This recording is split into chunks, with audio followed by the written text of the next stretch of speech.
This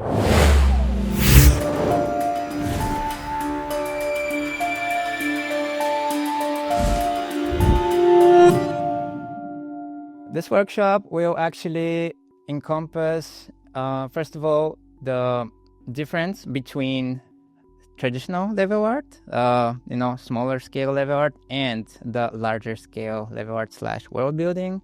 Then we actually talk about some of the breakdowns that I have for the project I've prepared, right? And I'll, talk about a couple of very important things along the way. We'll take a look at a couple of games and try to analyze them a little bit, see what we can extract from there. And then we'll actually finish up with a hopefully cool demo where I basically showcase all those things and try to put things into practice. So, and then obviously we wrap up in the Q&A as per usual. So yeah, let's kick things off. What is unique about large-scale world building? Well, we have, on the one hand, the traditional level art. So let's actually start with this because it's a bit more familiar to us. With traditional level art, things are, of course, a lot more smaller scale, a lot closer to the core of the gameplay, and kind of a lot more related and tied to specific quests, flow lines, golden path, and any kind of objectives that you may have in your game, depending on the genre, of course, right? And this is a kind of a simple representation, but in the big picture of things, I would say for a smaller scale level art, the assets still take a big portion of the whole development process. And the level art is still a somewhat small and insignificant part of the whole thing, right? And I believe this is also why when students work on their projects and they create environments, they tend to focus quite a bit more on the assets, and I fully get that, right? But also level art is just as important, I would say, regardless of the size of the project. You could be working on a diorama just as well, and you could still have a lot of level art implementation into it, right? So size, I guess, doesn't really matter that much, but I'll actually mention in a couple of seconds the actual difference between the different scale of level art. So for the bigger level art, we just involve a lot more macro level thinking. So it just involves thinking a lot more about the bigger processes and not so much about the asset creation for the sake of it, right? We also have a big focus on the player's navigation, wayfinding, the specific pace of the game, and again, depending on the genre, and whether we have a sense of exploration or actually just guidance from quest to quest or, from objective to objective. We also have a very strict and clear defined hierarchy of places which are important to the gameplay. And on the other hand, we have areas which are kind of outside, which are less important, but still kind of part of the big picture so that the game looks coherent and immersive, right? And another key thing is we have the hero vistas and epic reveal points that really serve well to stage and introduce the key locations and objective areas which our game is tailored to, right? So for the big world building map, we essentially have a more of a 50-50 split of assets versus level art, right? So level art / world building, they're just interchangeable subjects, terms, so you can just use them interchangeably, doesn't really matter. But what we have here is a lot smaller focus on the assets and a lot bigger focus on the level art. The size is just a lot more big, and you gotta involve a lot more reusability of assets, and you just gotta be a lot smarter about your budgets. You don't wanna overblow by creating a bunch of assets that you don't have the memory to actually place them and run the game. And also you don't want to have way too many assets that, people actually are not suitable to create, because that also takes time and effort and resources, right? So for big world building spaces, the most important thing I would say is to be really smart about your assets and also utilize a lot of procedural tools. And we'll actually talk about that a bit further. That's, quite important for sure. And I guess last but not least, we have to have a very nice balance between the gameplay areas and the natural landscape areas and the comfort for those two. So we gotta have this clear separation between the areas which are actually important to the gameplay and those which are just serving as a filling, if you will. And the differentiation has to be very clear, and the visual language has to be very strongly supported. And that's actually where fundamentals come into play. Now, let's move on to the breakdown. So this is the project that actually I came up with. And it's actually rather large, I would say, on the larger side. It ended up with, but let's actually start with the different stages. So what we first gotta start with is start with a paper map. And you can do it on actual paper or as I did over here in Photoshop, just digitally, right?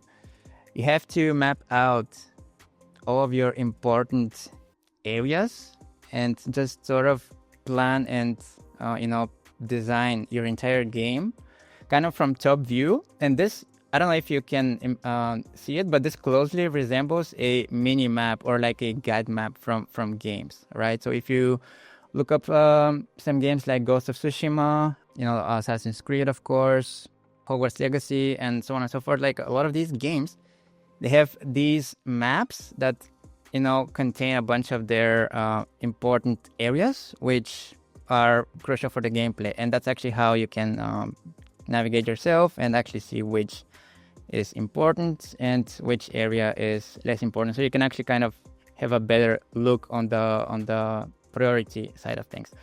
As far as priority, I will talk about it in a little bit, but let's actually go through the different components here because, this is just an overview. So for here, we just gotta, as I said, do a lot of planning of the different components. And the other big thing is do a bunch of reference gathering. That's super, super hugely important. And you hear literally everybody say it. And I do say it as well, of course. So next up, the first thing we actually have to focus on is, shifting our mindset. We go from the big to small, just like with everything art related. One of the key things here we have to distinguish is the climate and the biomes that our map will be having and accommodating, right? Because for a big map, if you only end up with only one biome, right? For example, let's take the deserty biome.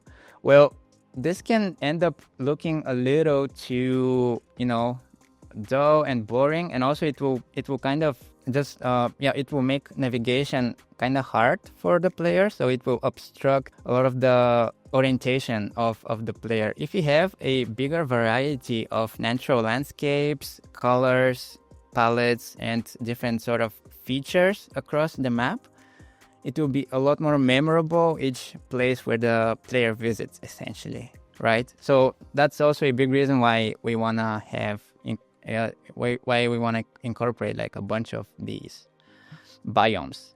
On the one hand is this, but on the second hand is just that looks a little more natural, right?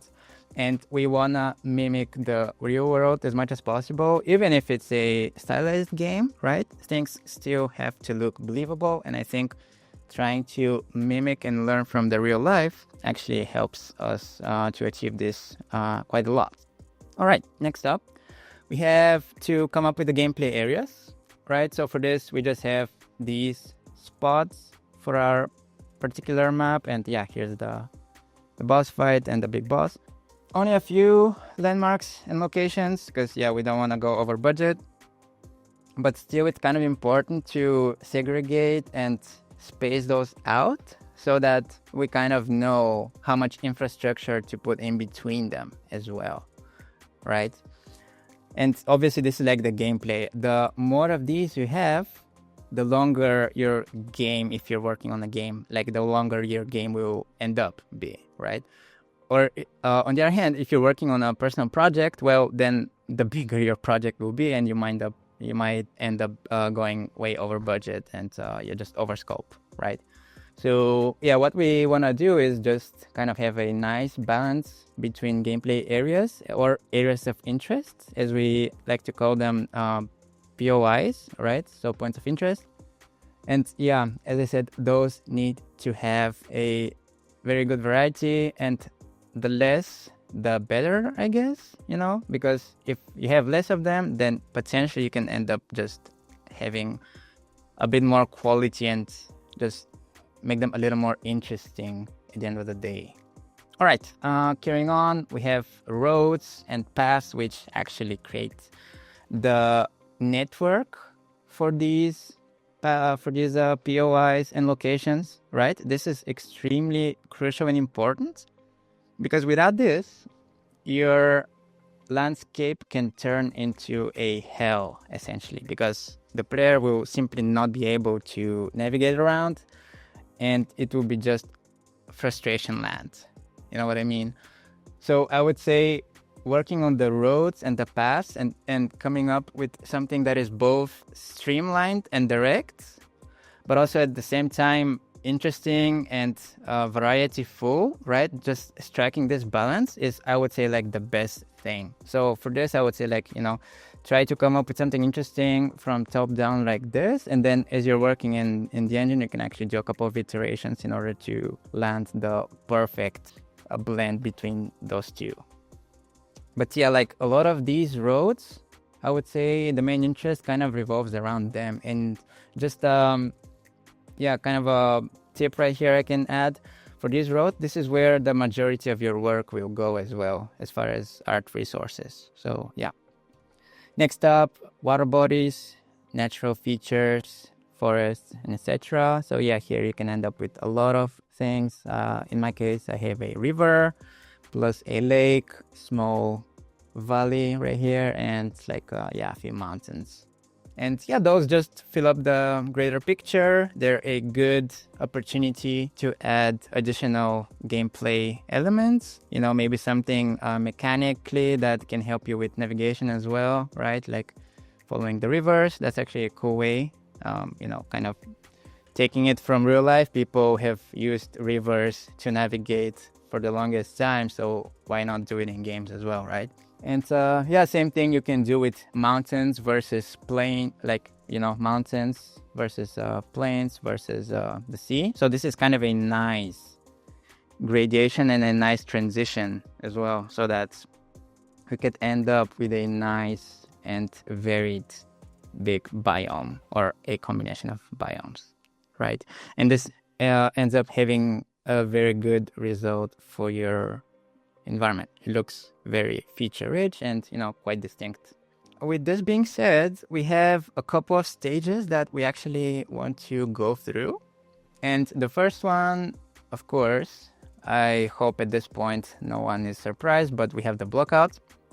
After we've done the prototyping on the on paper, we go into the engine and we start blocking out. So here is actually where we lay out those biggest elements that we talked about in the white paper. So we have a couple of the POIs just blocked in really rough with big distinct shapes. In this case, the white cube, a classic. We lay out very roughly the splines, which are our roads in this case, right? The road splines. And as I said, we try and block in the river, which is another main feature. And as I said, a couple of these mountains as well, right? To fill in the picture and also bring a little bit of verticality to the whole thing. That makes everything else substantially more interesting. Your vistas can look vastly more interesting. The gameplay areas a lot more epic. And the roads are actually a lot more windy and twisting and kind of more interesting to traverse to, you know what I mean? So I would say this is something that is worth experimenting with and actually spending a lot more time on. Even though it might look kind of insignificant and boring and, kind of dough. It's actually a very, very crucial stepping point that will dictate everything else after that. And I would even say the more time you spend into this stage, the more it will pay off later, because you will end up with a lot easier time set dressing and creating cool compositions that you otherwise didn't expect. As Bob Ross likes to say, happy accidents, right? I did end up with quite a few actually as I was working on this. So yeah, going through this and actually even playing with your character or vehicle, it also ends up being very, very useful, and I'll show it in a second. Now, what we move on to is the first pass, which is, as the name indicates, just the first pass after a blockout.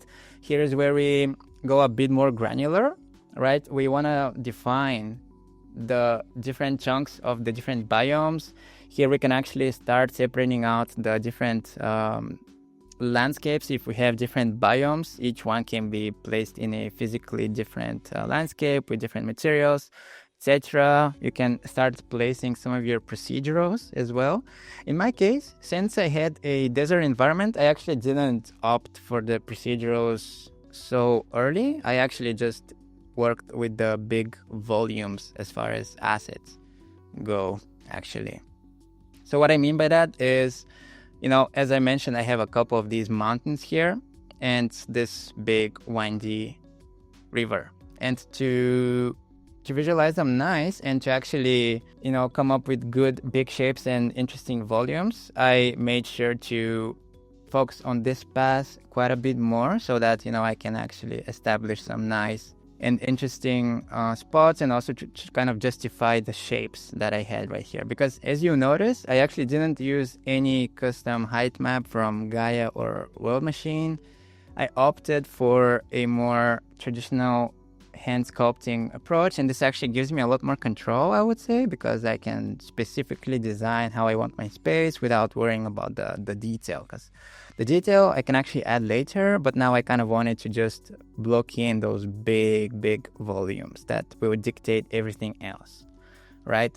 And if I use a lot of these big cliff assets, this actually further helps me reinforce these shapes and early on sort of prove to me whether they will work or not, right? So at this stage, if it kind of looks nice from distance, then, I would say job is well done and we can move forward. Now, the big volumes and mountains are not the only thing. We need to kind of reiterate a bit more on the roads, on the other elements that we might have, such as lakes, streams, maybe some massive interesting gameplay forest. In this case, I don't have any, so I'm kind of, omitting them out, but that can also very well be the case. You just need to place in every single gameplay element that you may have in your environment, And procedurals are actually a great time to add them right now, like in this stage, the first pass, because those can cover a lot of ground very quickly, right? And they can also sort of fill in a lot of the space, which can just sort of inform you a little bit better how your space is working for you and whether you're actually achieving any sort of natural resemblance to the real life or to the references that you have chosen, right? Or to the artistic direction that you have gone for. Because, we can also do like stylized, and for this, we end up relying a bit more on artistic decisions as opposed to purely copying the nature, if it makes sense.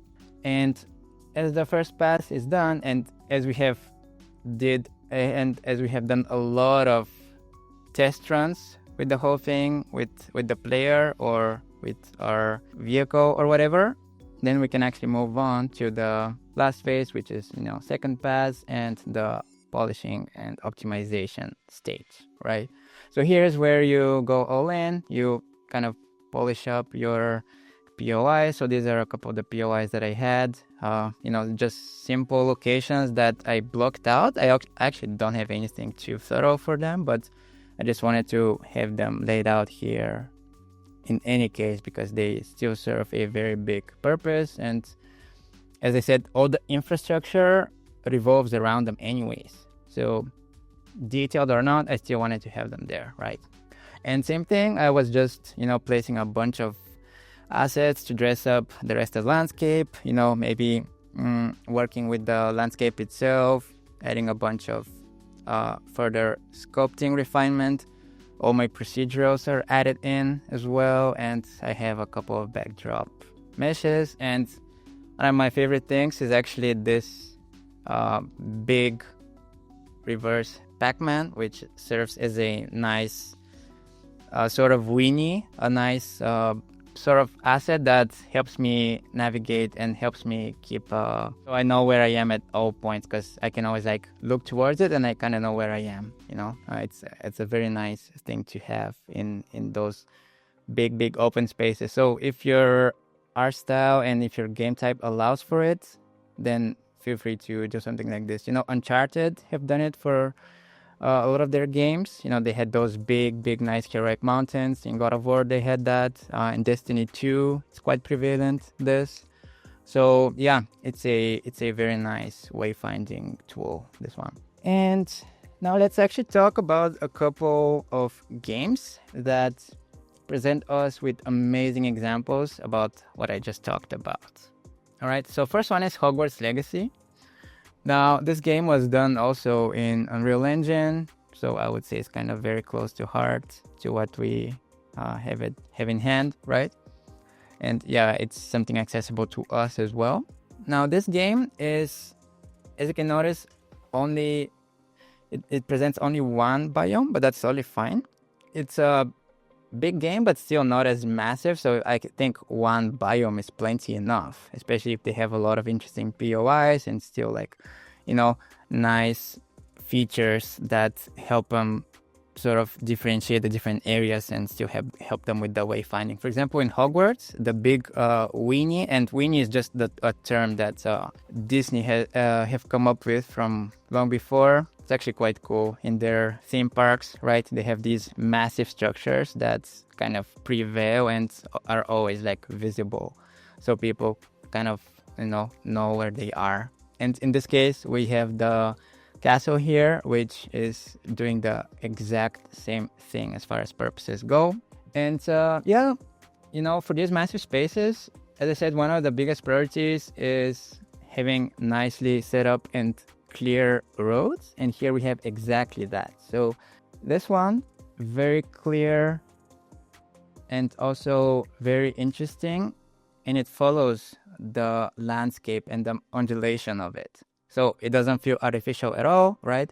We have this small inclination here, and then we kind of have a nice opportunity for a cool viewpoint, cool vista over here, so that's all nice and appreciated. And from here we also have a small path connection to this POI right here, right? So this is quite cool. So roads and their respective intersections are exceptionally important. I can't stress that enough. And having these screenshots, you can actually see the exact same thing. I did pick somewhat on purpose, but still, as you're scrolling around, you see that a lot of the world building really revolves around that. Anyways, here we have this natural vista, and the cool thing that strikes me about it is the amazing use of volumes. And in this case we have the procedural forests, right? So we have a bunch of forests that actually help us achieve a lot of sense of depth and give us a lot of sort of information about the place as well, and about the whole, not only what the space is, but also its volume, and sort of gives a lot of size perspective as well. Informs us about the size of the whole space, and it's quite massive, as you can tell. And we have a bunch of these clusters of assets that really help us kind of tell whether this space is big or not. So I would say using trees is a very good tool for juxtaposing the size of the space.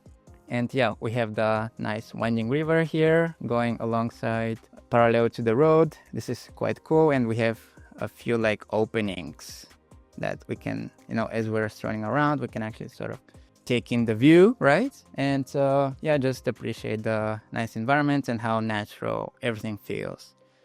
And of course, we shouldn't forget about wayfinding. And, the nice thing about lighting is that, during night, this is exactly what we can use lighting for.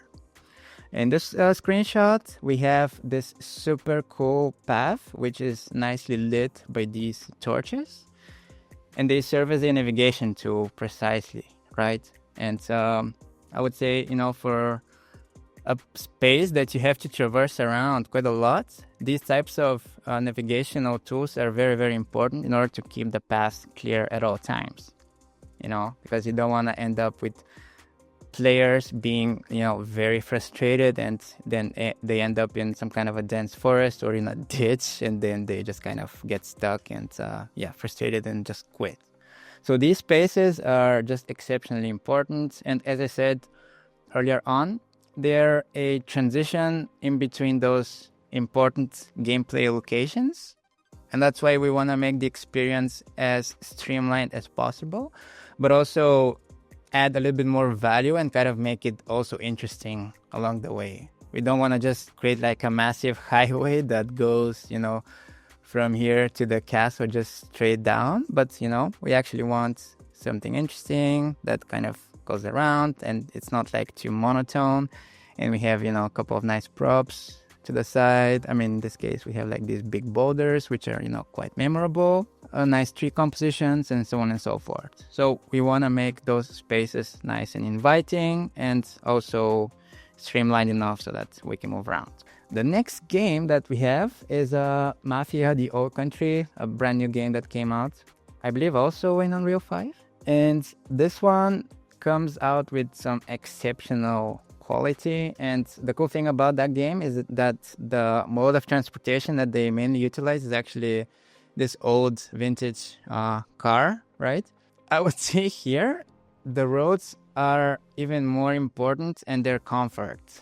Because if you have a speedy vehicle, the ease at which you have all of your roads is even more important. You shouldn't have way too, I would say, curved and sharp bends, because then you just frustrate the player and they have to slow down way too much, right? But also you don't want to make things way too like streamlined, because we still want to kind of follow the natural direction of the landscape. So we have the big landscape here with the big shapes, right? And then we kind of have to find a way around it to carve up the road. So we have to strike this balance between being natural, but also, being comfortable to the player and to the gameplay at hand.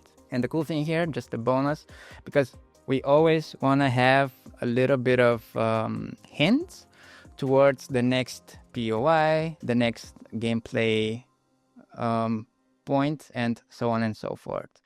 And this is a pretty cool opportunity to use some compositional tools in order to emphasize and sort of hint at some interesting spots that we need to guide the player to, right? And now we go to the demo part. So all of these things now we'll actually try to put in practice. Let's see how much time we have. We have roughly 15 minutes. So that's actually plenty for us. Let's move on to Unreal Engine. So first, quick introduction here. This is the project I came up with.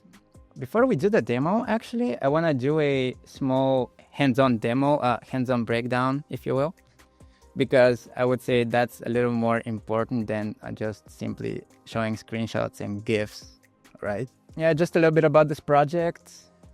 Maybe I can show you the footprint like so. You can sort of see the resemblance here with the different roads, the big winding river, and then the few locations. Now, the style I've chosen here, or the theme rather, I've gone for this sci-fi desert environment, partially because that's sort of the assets I actually had in hand, because, for this kind of environment, as we're doing level art, we don't have to create everything ourselves, and that's not the goal, I would say. So this is a very, very important disclaimer. I would say, for people who want to focus on level art and, everything around this, you're not expected to create everything in the scene. So as you're doing your portfolio work or just a practice project, right, you don't have to bother with creating everything else, because that will actually take away from the important focus for the environment, right? And for all of these steps that I talked about and this mindset that we have to go into. Because if you always have to go back and forth between all of these things, you actually will get really overwhelmed. And when these environments are created and practiced, they're always created by a lot of people, like a big team of people who hold a different role and just execute a different responsibility. And that allows you to keep the focus, and so that everyone can do their best work, right? So that's the important disclaimer. These assets most of them are taken from the Unreal Marketplace. So I have a couple asset packs. I have the sci-fi jungle with the foliage. I've used all of these desert rocks are actually from the Valley of the Ancient demo. I believe the very first one, Unreal 5 demo project that they had. And yeah, the assets are pretty nice for sure.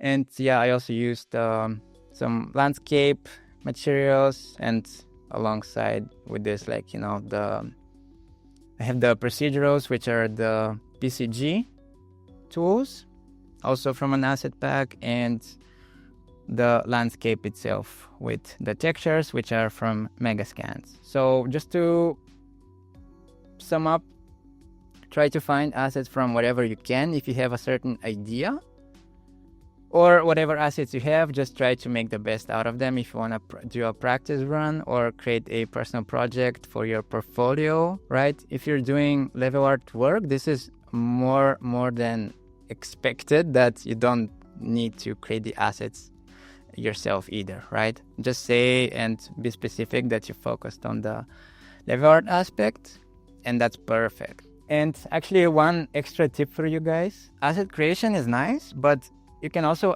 land a job if you go for the level art direction as well. For this path, I would say it's super viable. Just focusing on level art and getting all of these aspects nailed, as well as the art fundamentals. All of these things will greatly help you also just to get into the industry. And I would say this is an amazingly fun path to go to. So I highly encourage it. Just a small tip right here. So with this being said, let's actually go through the scene. I have my vehicle, actually, which I used the off-road vehicle preset from Unreal Engine. They have a couple vehicle presets. And the aspect of playing your environment, I cannot stress how important it is. I see way too many people who simply focus on, a couple of angles for their shots, maybe a demo reel, like a cinematic with, a few shots from different angles, and that's kind of it. But actually playing your environment, I would say, first of all, it's super fun. And second of all, it can be frustrating. But second of all, it informs you a lot about your environment creation process. And you can extract a lot of feedback yourself from here. And in turn, you can create your environment a lot faster. You can iterate a lot faster and a lot more successfully, I would say, if you actually play your content as you're working with it. So yeah, I have this road right here. I made sure to have it distinct enough, so I have a couple of, my collision is not the best. That's why we have to play test the thing a lot. But my resources didn't allow for this just yet. And yeah, as we're strolling around, we can actually just go and observe our environment, check out the surroundings, and I would say it's a very fun and rewarding experience for sure. Now, a couple of important things here. The landscape, as you can see, is still quite prevalent, even though I've placed a lot of these assets around.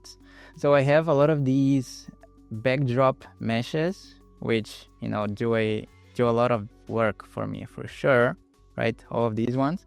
But still, I had to make sure I cover a lot of the landscape as I'm, with sculpting and, different texture painting like this. And also my procedurals, as I keep talking about them, it's actually all of these different rocks that are spawned. I have like different types of them essentially, which are different sizes essentially. I also have a lot of these mesh paints. Foliage paint meshes, which are actually not getting outlined, but yeah, as you can see, I have like a lot of them for sure. And I have a small volume here with a tiny and sparse sort of forest along my river here. Yeah. So as far as procedurals, we actually don't have that many of them. I would say the river and the roads also fall into this category of procedural tools for sure, because, you do not want to be laying out all of these by hand, all of these assets, and then kind of painting the landscape as well, because I also have a small change to the landscape spline as far as colors go, so that I can give it a little more clarity as well, right? And my procedurals actually take this into consideration, so they're kind of excluded from the spline itself, right? So all the rocks and all the trees are excluded, and this allows me to have a smoother, hopefully, experience as I'm driving around with my player, or in this case, vehicle, right? And I will show you in a bit how we can make our rivers a little more interesting, because by default, they tend to look a little too streamlined and too dull, but there's actually a couple of techniques which we can utilize to make them look a little bit more interesting. But I would say, even though this is a bigger scale environment, there was still a lot of like manual work involved. Like a lot of these assets are actually hand placed, as you can see over here, which I admit can actually be optimized a little bit. Maybe we can use a few, blueprints to spline assets.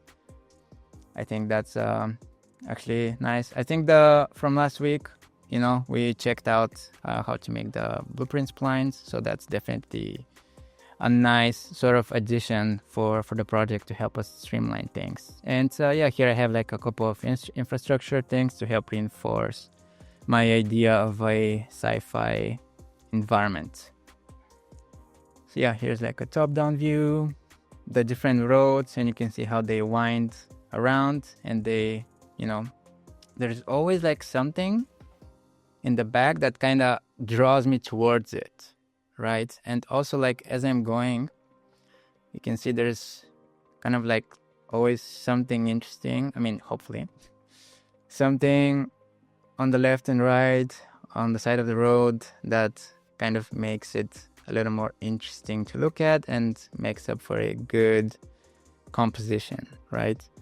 Here we have this canyon view with the river, another road, and here this is a clear example actually of a few of these rock clusters right here that are placed to form an interesting composition with a few of the foliage, right? And they're kind of also paced in an interesting way so that they're not very symmetrical, and they form a nice rhythm for us. So as we're going around, hopefully we end up with like a nice sort of scenery for us until we reach our destination, right?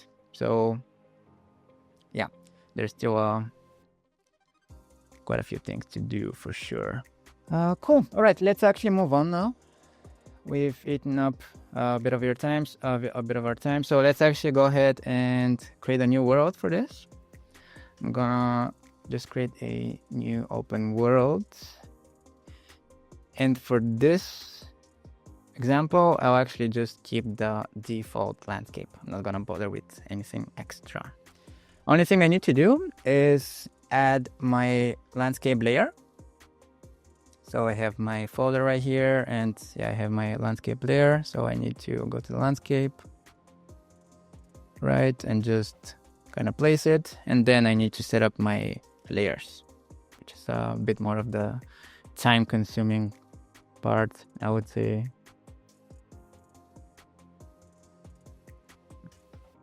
So the naming is actually A, B, C, D, and E, and for the landscape layers. And so I'm just copying the exact same thing right here. There we go. And let's assign the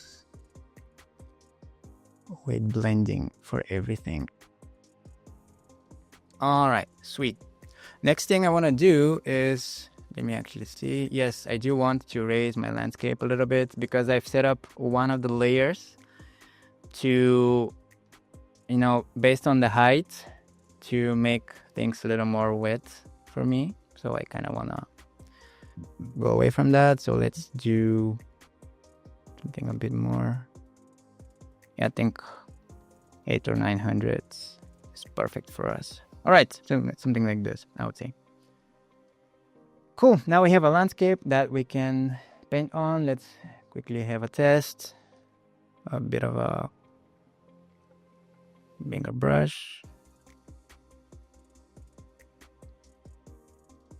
Perfect. All right, now there's one very cool feature that I want to introduce to you. I mean, probably a lot of you know it, but it's actually somewhat new of a plugin. It's called Landscape Patch. If you type in patch, it's this one. It's still experimental, but this is really cool, and I'll actually show you what it can do. So for this, I've actually picked an asset pack which already has some blueprint brushes that allow me to utilize this plugin. So with this pack, I have brush presets for peaks, valleys, and slope details, which is just detailing your sections in between, essentially. So yeah, let's just quickly show you what it does. So I need to assign like a new layer to it, and now I can essentially create a bunch of volumes like this without overriding my terrain, which is really cool because this I can, it's an actor, which, I mean, actually I can't hide like this, but we can, turn it off from here, and essentially we can, have it on and off, and also we can work with the layers themselves. So, this layer right here, we can kind of disable all of them like this, right? And it's pretty cool. Now, I'm not gonna go too in depth. You can also, guys, check it out later, but we have this actor which likes to hide underneath. And, it allows us to create some nice volumes like so. And here we can actually work with how it interacts with the terrain underneath. So I can do additive or max. Actually, in this case, I want to do max. So I'll just check it in the back like this. So we have something like a mountain, and then I can make it a little bit bigger because that's kind of underwhelming if you ask me. All right, it's not too bad. Cool. I actually don't fully like this one, but here's what we can do, which is pretty neat. I'll go into the patches layer, and okay, this one actually doesn't work like this. I can create a new layer, doesn't matter, edit layer. And with this layer, I can essentially override and get rid of all of that if I'm not happy with it, right? So let me get a bigger brush, 10,000. You can see what kind of numbers we're working with here. It's kind of insane. And now I can actually show you a couple of my favorite tools as far as sculpting goes. So when you have the sculpt tools, the ones I tend to use the most are smooth and flatten. I mean, obviously sculpt as well. It's the bread and butter. But flatten is amazingly flexible and helpful. So in here, I'll just, go like this with a bit of a higher strength, I guess, and just kind of, yeah, try and flatten it out a little bit because I didn't like it too much. And the cool thing is, the source height is sourced essentially dynamically from wherever the cursor is, from wherever you kind of start clicking on. So you can very quickly be like, okay, if you want it to smooth from here, to flatten from here, you can do that. And then from here again, from here again, from here again. It makes for a very, very, very quick brush to iterate with. You can have different modes. So the lower is 1, raise is the same, but obviously does the opposite, like so. Super cool. And obviously we have both, which is the best of both worlds. For me, that's not as applicable, I would say. I want to have a little bit more control because I want to make sure that if I'm lowering something, I am lowering and not doing both. But yeah, you can find different use cases for these. These are very, very powerful tools. So yeah, I have something like this. Let's actually go ahead and smooth it a bit because yeah, I don't fully like it, like so. And let's see what we end up with. Now, I'll actually also pull up a reference for us so we have something to look at because we want to work with some reference, I would say. Don't you agree? We can do something like this. Obviously, we are kind of limited on time, so we are not going to go too close, but still, so we have somewhat of a target, I would say. So yeah, what I would do is I'll actually try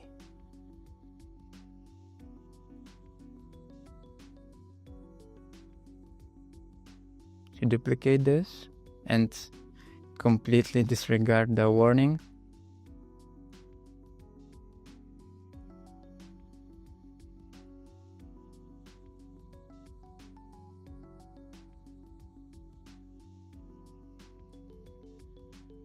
Yeah, it can get laggy. I don't use that method too much, actually.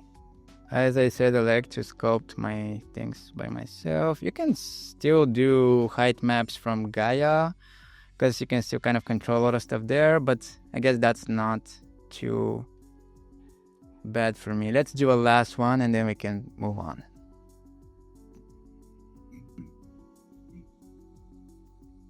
Yeah, actually, I'll just...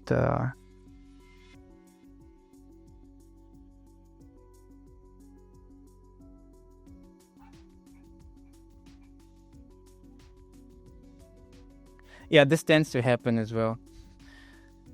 It broke because, as I mentioned, it's experimental, and it broke altogether. So I'm not sure if I want to keep bugging it further. We'll just go with this one for now, because it's not a fully production-ready feature, and it does contain some bugs. So yeah, we'll just work with what we have. It's fine. Cool. Now let's define some roads, shall we? Let's see what can be interesting here. I'll do something mountainous, which then just trails and goes to down to the valley right here. So let's go to the landscape mode, then manage splines. And for now, from here, it's just a matter of creating like a simple spline. That's basically it.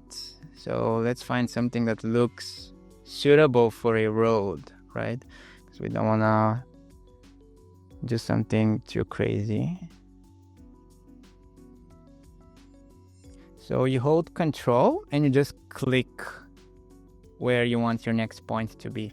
Now, tip here that will make your life easier is try to work with bigger sections with fewer spots in between. So try to do clicks very far from each other with big spacing in between. This actually helps you out quite a lot in the blocking out stage, like so.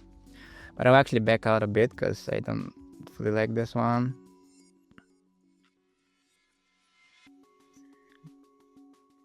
Yeah, this is a bit random in this point, but it's fine. And also another thing, sometimes it bugs if you're clicking way too close to the gizmo here. It can kind of cancel out. Of course, now it's not doing it which I'm grateful for, but sometimes it kind of cancels out and you have to reselect it again. It's kind of annoying, you know?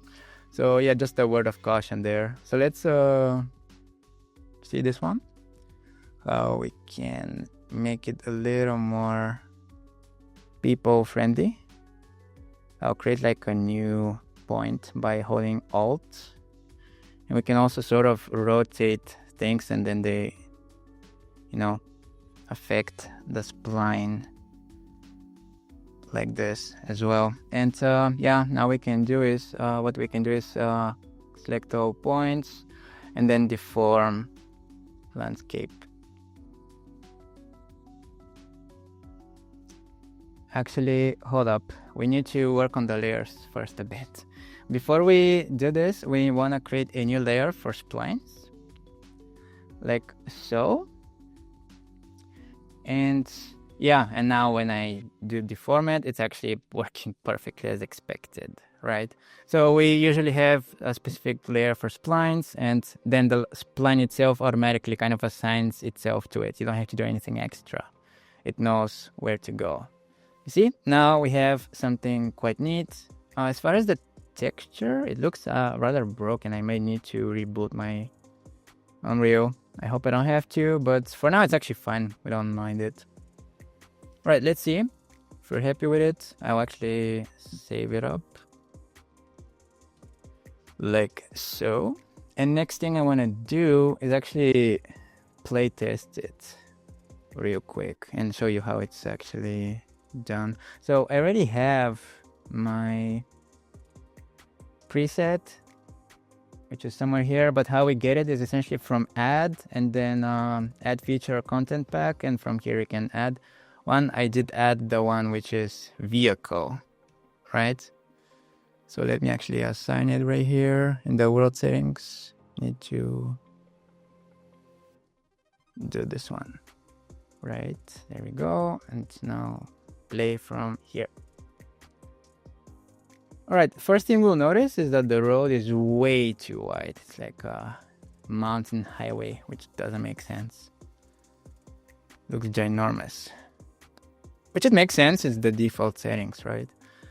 So, yeah, not too bad. We can make it a little more interesting, but for the sake of our efforts here, we'll actually leave it at this. I'll just make sure to change up the settings so it actually works a bit better for us. So yeah, I need to select all the points. So select all control points, and then from half width in the details, and just do something like 600 possibly, or 500. And there's also a fall off value, which is kind of too much. Maybe I'll do something like this. And yeah, that's looking quite neat. And I'm sure you're like, most of you are familiar with splines, but still, what's pretty cool about this is that the landscape now automatically follows our spline, right? So that's actually really, really cool. The next thing I will actually do is I'll create all the points again. And within the landscape deformation, I'll just add the name of one of my layers to assign a color to it. Actually, no, I should assign it to the segments rather, like this. You see, now it added this different color, which has like different properties essentially for my procedurals later on. All right, cool. We have, the S-curve when it comes to roads is actually one of your safest bets as far as compositions go. You can't go wrong with this, I would say. It's pretty nice. It kind of obstructs your view a little bit, and it gives you that much more curiosity to go to the next checkpoint, sort of to check out what's out there, right? So keep going and going until you discover something really cool. So you don't show everything up front to the viewer, to the player, but rather you just breadcrumb them to the goal line, or to the objectives, right? Right, now let's some last bit of adjustments. And I want to do a little bit of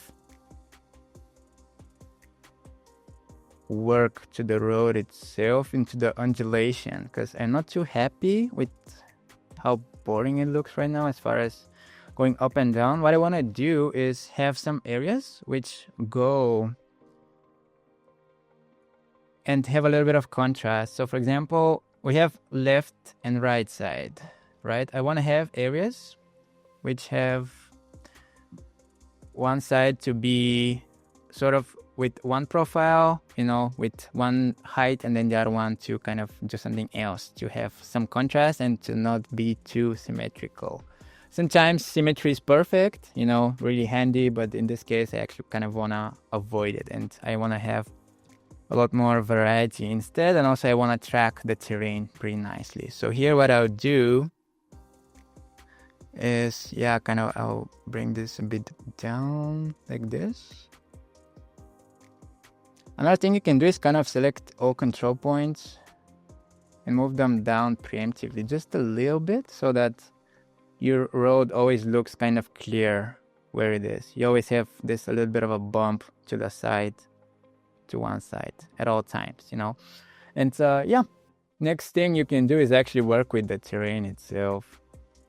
So kind of like this. Grab your sculpt brush and you just try to actually lower it.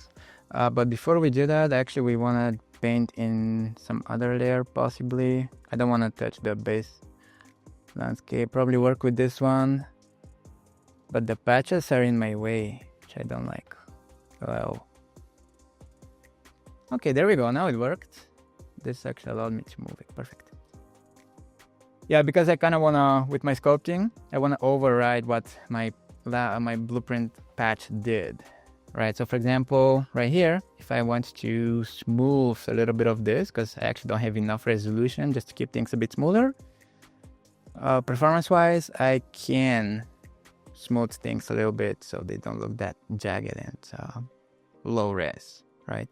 I prefer low res to something very jaggedy and just low poly looking with facets and stuff, right? So let's carry on.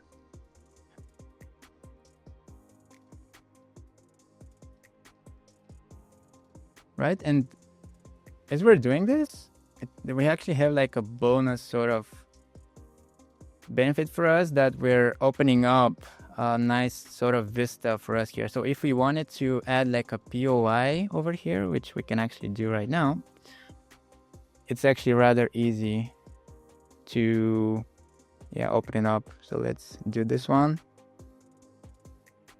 like this, and I'll actually add something pretty cool, which is just this one for now.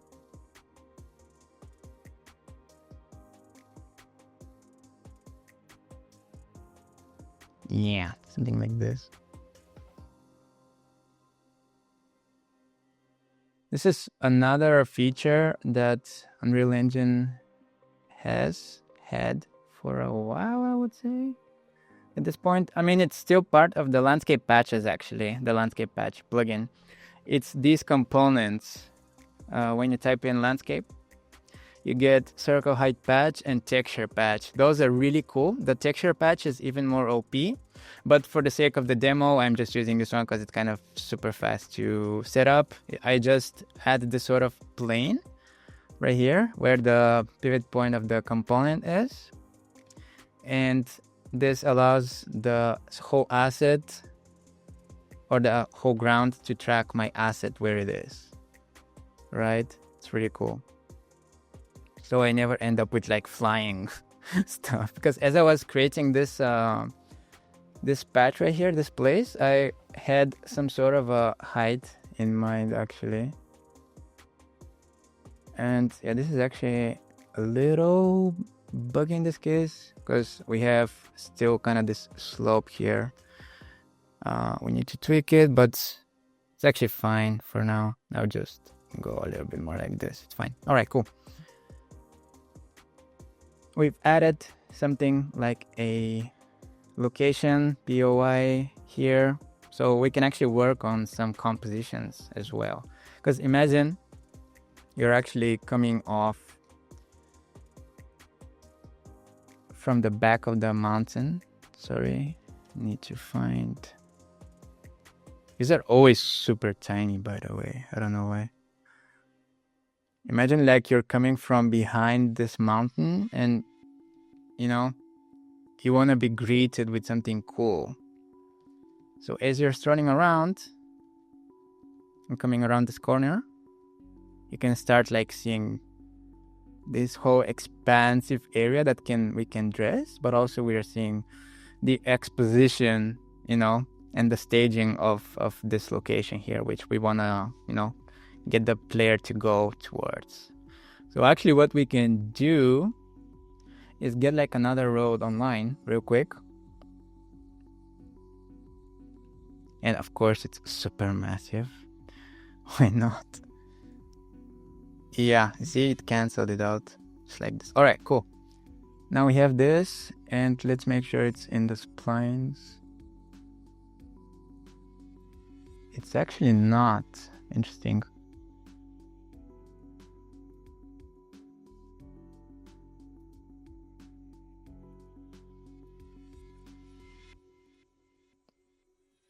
Okay, something went wrong here. I'm gonna redraw it. Yeah, because I want to have everything clean. Otherwise, it's kind of a pain.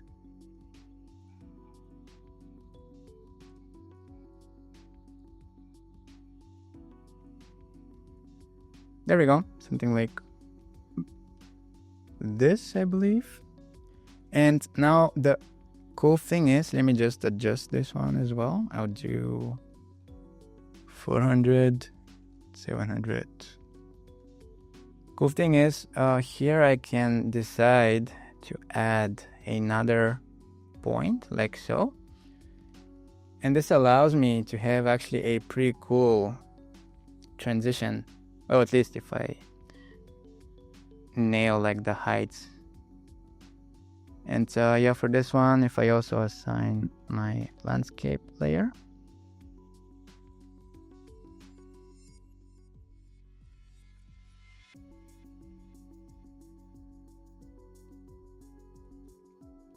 it should do it for me somewhat. Yeah, it needs a little bit more work, but just for the sake of the block out, it's actually rather decent.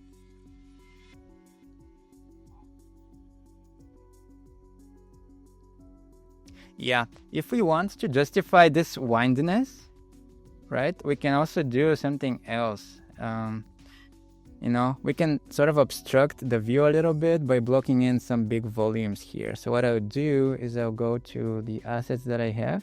And now is actually a very cool time to show you another nice feature. I have a couple of features that are, yeah, handy to use. So one is called actor, where is it? Sorry, it's called actor palette. There we go. And this one we also have to enable from the plugins. So when you type in palette, it's this one. And this essentially allows us to open a side level like this. And I already got a couple levels favorited, and just like this, I can, you know, move around or fly around and pick some assets that I want to place. So what I'll do is I'll just literally, like, for example, I want this one. I'll snipe it, then literally click on it, and it assigns it. It transfers it right here and places it wherever my cursor was. It's really, really powerful.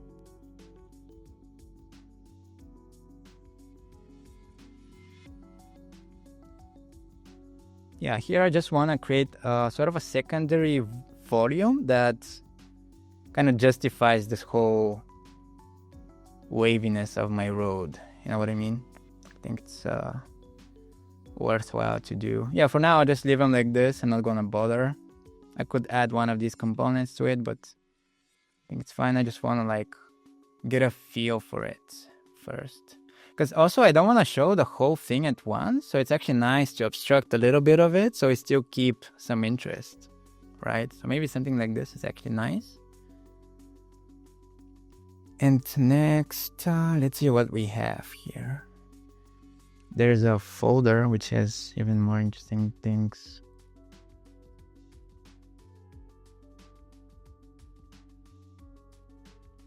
So yeah, just a reminder, all these assets are from the Valley of the Ancient.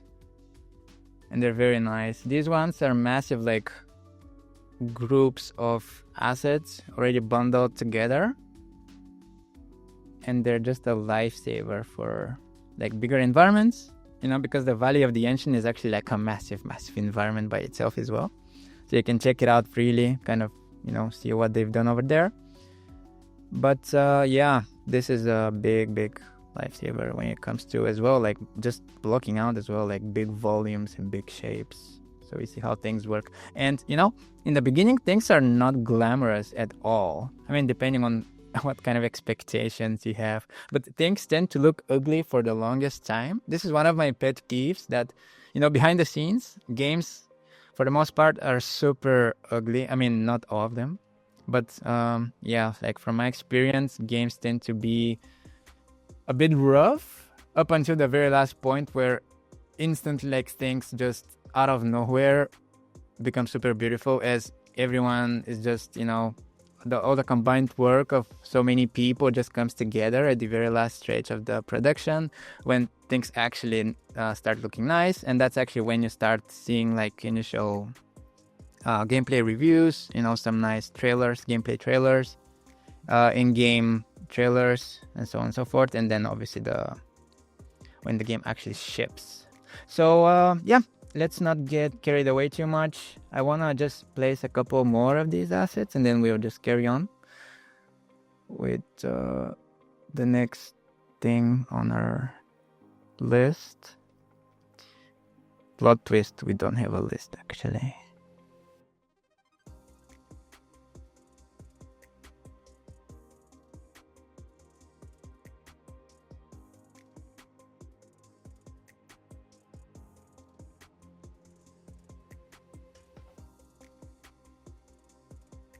Yeah, this one I'll just throw around right here for now. This one is actually pretty cool.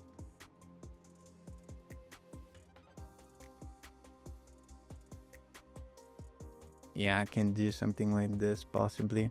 We don't want to mix and match too many assets, honestly, because it can look like a very big kit bashy thing. Very all over the place. And now actually these sort of textures don't work too well together. But yeah, for the sake of our task and also because it's a blockout stage, it's actually totally fine. Right, most things don't even have textures at that point. So we should be fortunate that we even have textures. And these assets are already game ready, fully finished. So all right, let's give this another go. Actually, play it once more.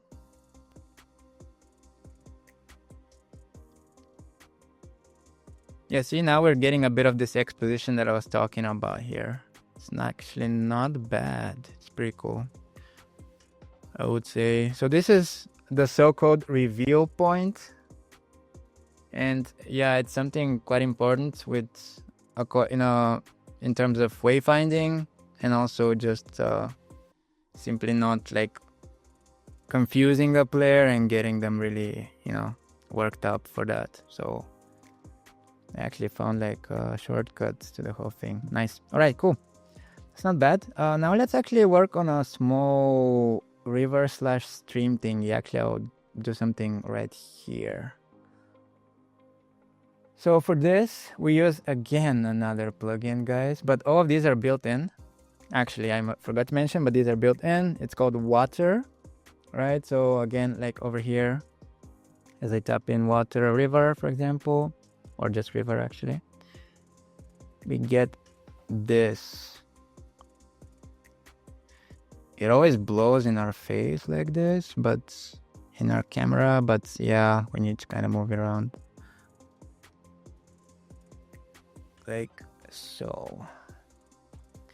And because it's kind of hard to select it, actually, there's a very nice thing. I don't know if you know it, guys, but in order to drag select things in Unreal, you have to hold a lot of buttons, Shift, Control, and Alt, and then select. And this way you can drag select a bunch of things together, right? And because this tool doesn't have the functionality to select all of its points, you need to kind of select all of them, like so. And as I do this, now I have the easy option to already set up the starting width of this, right? Something a little more manageable, maybe something like this. This one will be 300. Actually, this one will be a bit more, 700, like so. Yeah, so this is actually a bit too little, something like this. All right, cool. And now I'm doing kind of the same thing, and also going into my local view. I'm just alt dragging in order to create new points, and I have to make sure that I kind of track the terrain. It creates its own deformation for sure, but it can look a little artificial and funky. You have the option here to actually set up a few vertical spots for waterfalls where you can place your own meshes with some custom waterfall sprites and materials and particles and so on. So that's actually pretty cool. And yeah, I'll do something like this. I know it looks a little rough, but it's, again, just a block out. I don't know how many times I've said that. It's probably the last one. Right, there you go. Something like this. And then we can imagine that it kind of disappears. Actually, I'll get rid of this one. We can imagine that it just disappears from under the rock into the mountain, right? That's the source.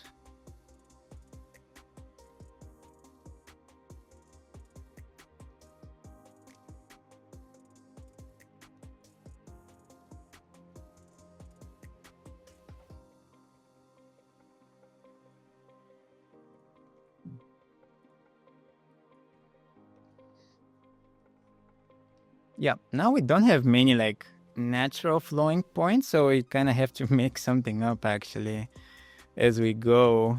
Let's see, I'll probably do something around the rock right here.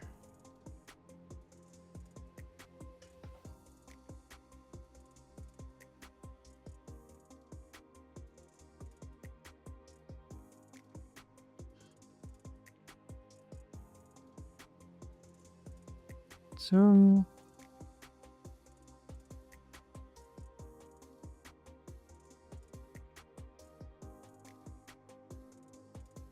yeah, annoying thing with this one is that we have surface snapping, but actually doesn't quite work with this tool. It's a little annoying, but actually for now I'll just keep it like this. This one I would do 2500, just so it looks a little more natural. And yeah, we'll call it a day for now.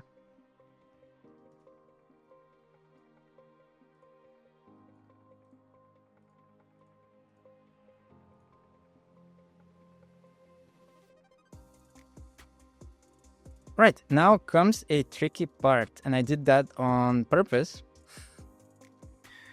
because we have a small dilemma here.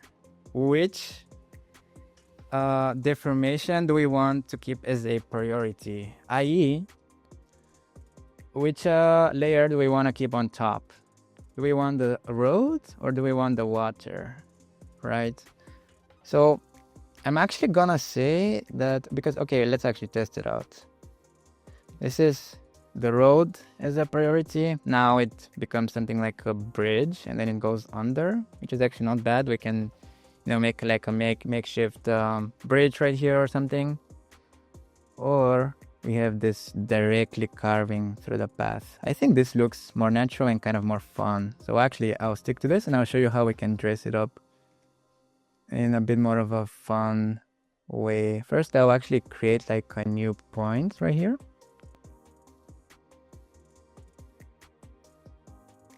and reduce the depth to something less, like so, and this one 100. And actually, let me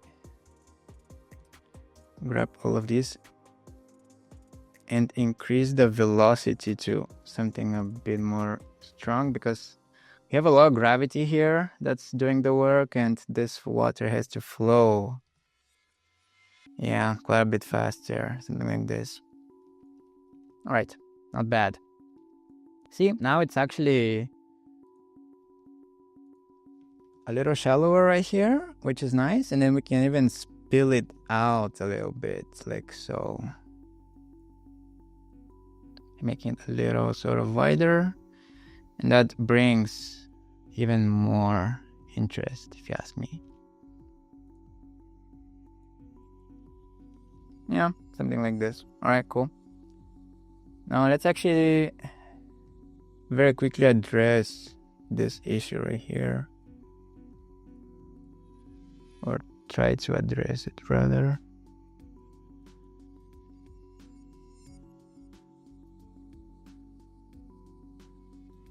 Yeah, I think I need to do a little bit of sculpting here. Let's see if it works. So flat middle, I'll actually call this, no, this is the layer that we're just sculpting on.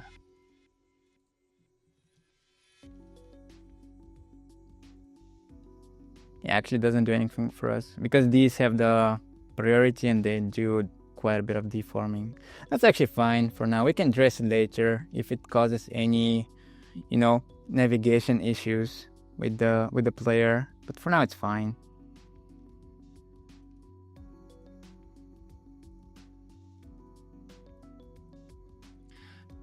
All right. Cool. Now there's actually a couple extra things I want to show because we're kind of progressing with time rather quick. There's this level instancing tool that you actually show in practice right here as I was pulling out. Like I have a bunch of these, well, actually very few. I have a couple of these groups right here, and they're very nice and very easy to work with because you can create like a lot of compositions, natural compositions, or group like entire locations into one of these and just drag them out. First of all, this is a lot more optimized, and it's kind of preferable to making it with a blueprint, a prefab. And second of all, it's actually super easy to adjust them and to set them up. So first thing we can actually do is, as we already have them created, when we click Control E, we can like make adjustments on the fly in the level itself. Super cool. And we can even like delete the whole asset if we wanted to. Not gonna delete now, but you know what I mean. And the next thing we can do is actually go into the level itself. And it becomes its own playground, like so, right? And with this, we can actually like set up a bunch of new assets. So yeah, what I can do is, for example, okay, I want like an extra house right here. I mean, these are just blockouts, but something like this. And here you'll notice like I have a lot of these rocks for set dressing and blending the entire setup, so that whenever I pull out one of these, I already have everything kind of nicely prepared for me, and I don't have like floating meshes, and I have some of these compositions right here. I think it's like pretty neat. And you'll notice like we have a lot of these extra meshes which actually don't go into they don't stream into the level, which is actually really nice. They just stay in this playground. Let's try to get my mannequin.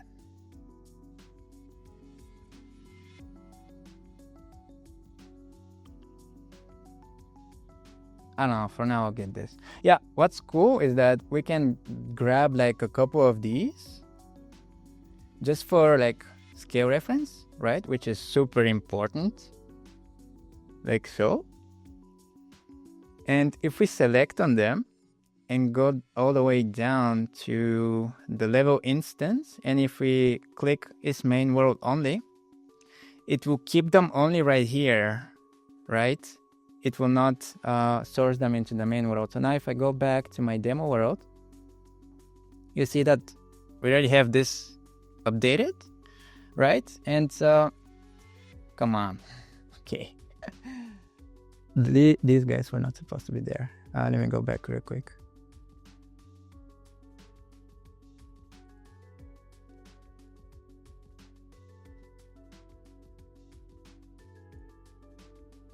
Yeah, because I also have lighting and like this whole plane, and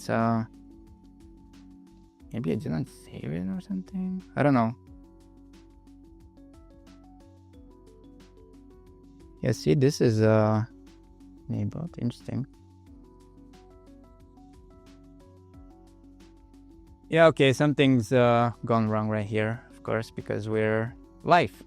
But anyway, this is supposed to be actually hidden from us. And yeah, this way we can actually create like a lot of these prefabs, but a lot more sophisticated prefabs, and just, as I said, like place them around and have very, very, very nice work already created for us in a separate level where you can test things properly with additional tools and so on and so forth. So it's really, really nice. I kind of way prefer it than blueprints. It's a lot more lightweight and a lot lighter on the system because it's kind of instancing everything in a more efficient way.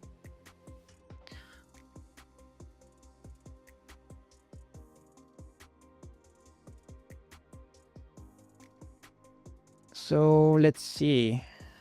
I guess I will do a couple extra things because we still wanna get this in a bit more of a nicer shape. So what I'll do here is I'll like select all these segments right here and I'll add some meshes. So when we go to spline meshes right here, we can create as many as we want. Here I can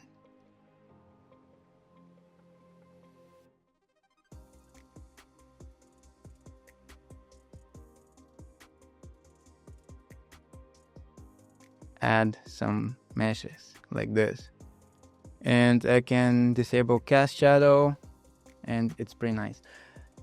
With these ones in particular are black because they use my real-time virtual texturing, which references the texture from underneath and it kind of transfers it. I'm afraid we're not gonna have time to set it up right now. It's really quick, but just keep it in mind if you're wondering why this is kind of stuck like this. Now, if we're not happy with this right here, there's probably a couple of things we can actually do.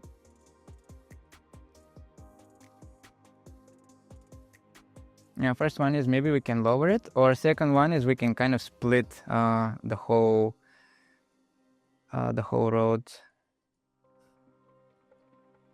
But splitting, I actually don't. I'm not sure how it will work in our case. I'll actually leave it like this for now. I want to do some small set dressing, and then I guess we can wrap it up and move on to questions. So we still have some time left, right? So let's have a look.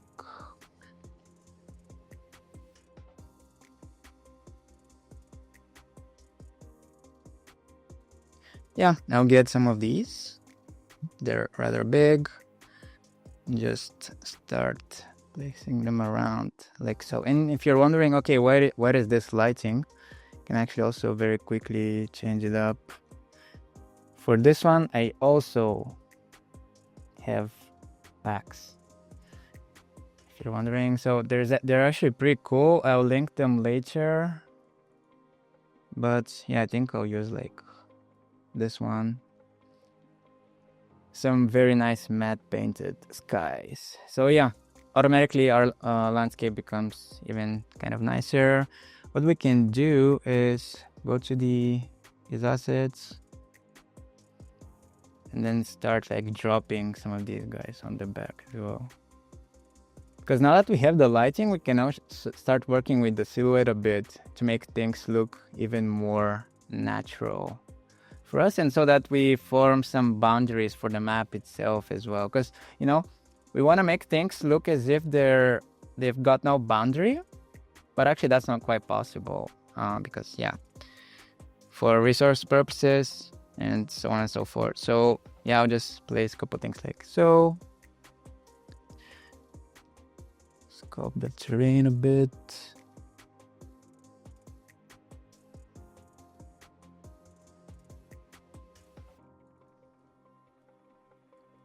Yeah, and we're kind of good to go, I guess.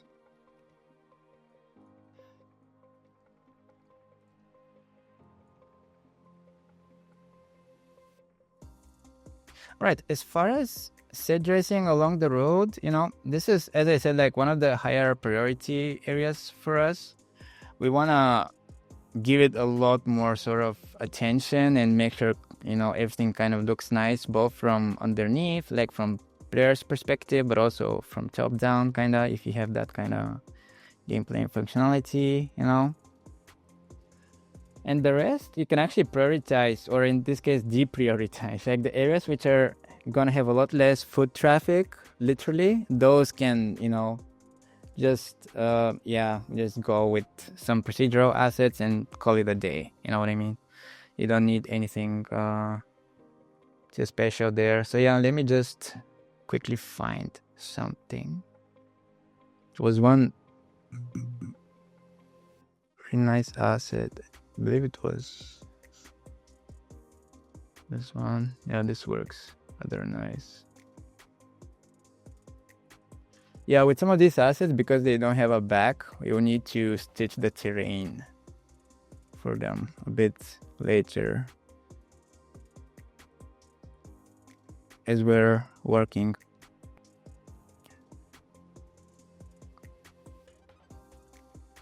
So again, flattening brush, really, really powerful. Just stitch it up real quick like this. Give it a bit of a slope with the fall off section like this. And perfect, there we go. Can lower this a bit.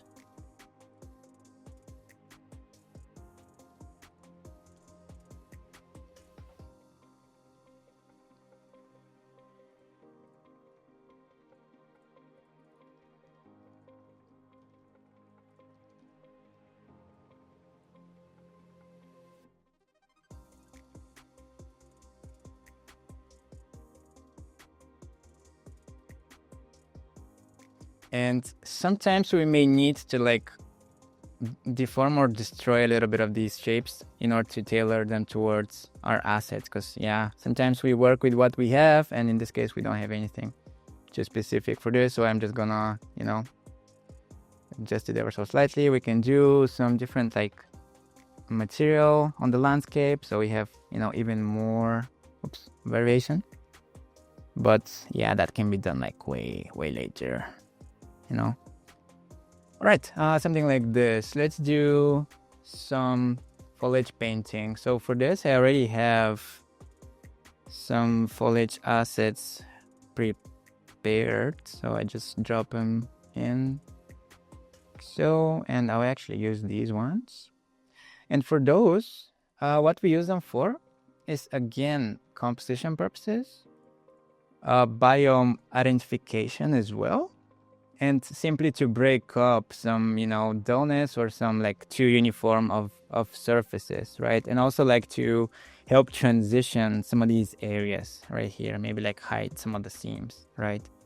Later on, I'm going to use real-time virtual textures for this, but this is also not the cheapest thing in the world. So using foliage is actually, I would say, pretty inexpensive because they're instanced anyways, right? It doesn't really matter. I mean, it does. It's kind of a lot more optimized, and you can actually achieve a bigger asset fidelity, world fidelity with this if you complement the big shapes of the rocks with some medium shapes of your foliage and so on and so forth. So as far as foliage, I have just a couple things. One is, don't overwhelm everything with foliage. Be very mindful, logical, so check your references. And also try to cluster them together in a couple distinct areas. This actually something that is like a foolproof way to do your job well, right? And here, like just kind of composing some of these together with the rock, makes it look a lot more kind of blended and just makes for a nicer composition, like so. Yeah, and we try not to overwhelm things. And also we want to work with some nice silhouette. So this actually helps us have a more interesting silhouette, so that nothing is too blocky. Like so. And here we can maybe go a bit more wild.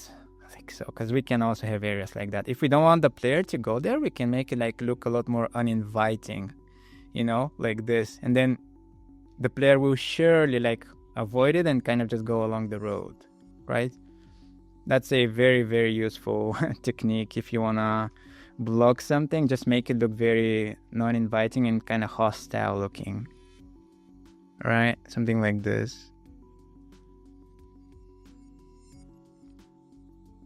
All right, very last thing we would do, and then we'll actually wrap things up, is set up a couple of procedurals. Now for this, as I said, we already had the foliage instance tool, which allowed us to place some sort of semi-hand placed assets, but now we'll actually do something a lot more large scale. So for this, we have a couple of PCG graphs, which I would just drag and drop into the world. It's as simple as it sounds, essentially, right? Just adjust some of the parameters, get rid of the bounding box, and there you go. Everything's full of rocks now. So this is like our large scale volume. We also want medium size, which, kind of same thing. Get rid of the bounding volume. And small rocks, same thing.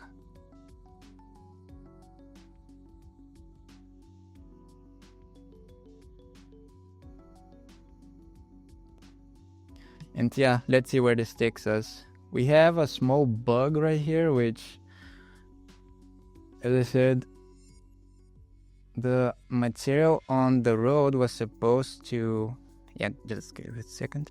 The material on the road was supposed to exclude the rocks. Something's happened here though. Let's double check.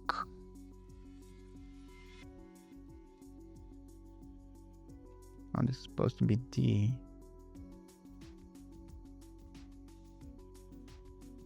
Well, yet another thing that's not working as expected right now.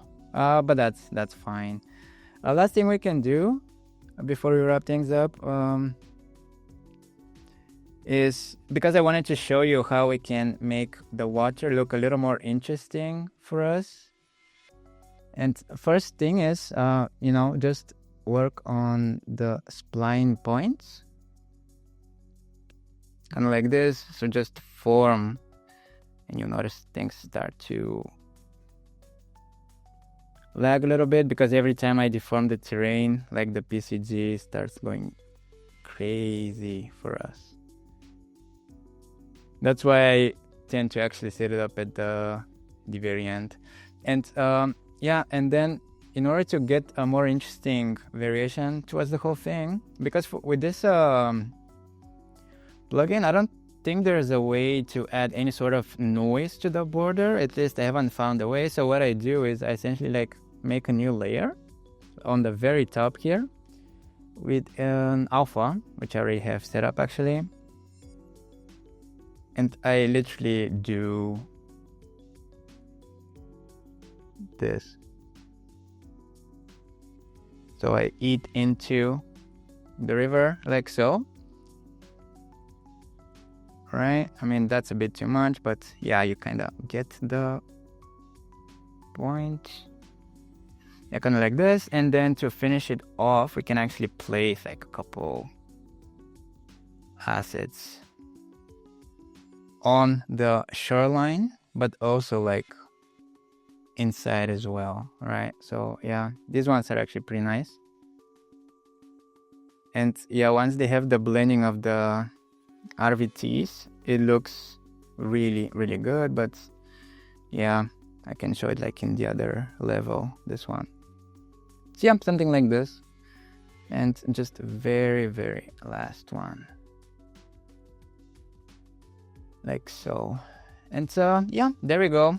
I think that's a wrap for this section. So yeah, hopefully that was useful and that you managed to get some chunks of inspiration for this. Hey everyone, Timothy Dees here. Thank you so much for making it through the end of that video. That is amazing. Teodor was actually getting really close to home with the stuff that was shown off in this workshop, because that is exactly the stuff that I love to do the most in this industry. So thank you so much for highlighting it in such a beautiful way, Teodor. And if you also want to get into the industry yourself, then look no further. We've carefully crafted a community with the sole purpose of getting you closer to that goal. With weekly feedback, our own courses, more exclusive workshops, and a lot more, there's definitely something to help you to get ahead as an environment artist yourself. So if that sounds awesome to you, become a member of our community to access all of it right now, because we would love to have you. Thank you so much.